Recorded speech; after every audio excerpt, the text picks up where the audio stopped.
Hi friends, கர்த்தர் நல்லவர். ஆண்டவராக இயேசுவை சொந்த இரட்சகராய் ஏற்றுக்கொண்டிருக்கிற உங்களுக்கு கர்த்தர் அதிகாரத்தையும் ஆளுகையும் கொடுத்திருக்கிறார். அந்த அதிகாரத்தையும் ஆளுகையும் வைத்து நீங்கள் என்ன செய்கிறீங்க?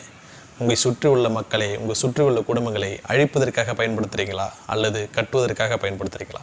நம்முடைய வாய் ஜீவ ஊற்று அப்படின்னு வேதம் சொல்லுகிறது. பாருங்கள், உங்கள் வாயிலிருந்து புறப்படுகிற ஒவ்வொரு வார்த்தையிலும் ஜீவன் உள்ளது.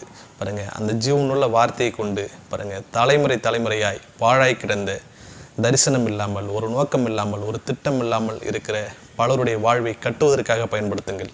பலருடைய வாழ்வை தூக்கி நிறுத்துவதற்காக பயன்படுத்துங்கள். பாருங்கள், உங்கள் வாயிலிருந்து புறப்படுகிற ஒவ்வொரு வார்த்தையிலும் பாருங்கள், பலருடைய வாழ்வை கட்ட வேண்டும். பாருங்கள், மரித்த நிலையில் இருக்கிற பலருடைய குடும்பங்களை, பலருடைய வேலைகளை, பலருடைய தொழில்களை தூக்கி நிறுத்துங்கள்.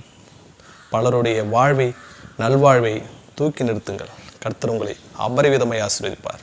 God bless you.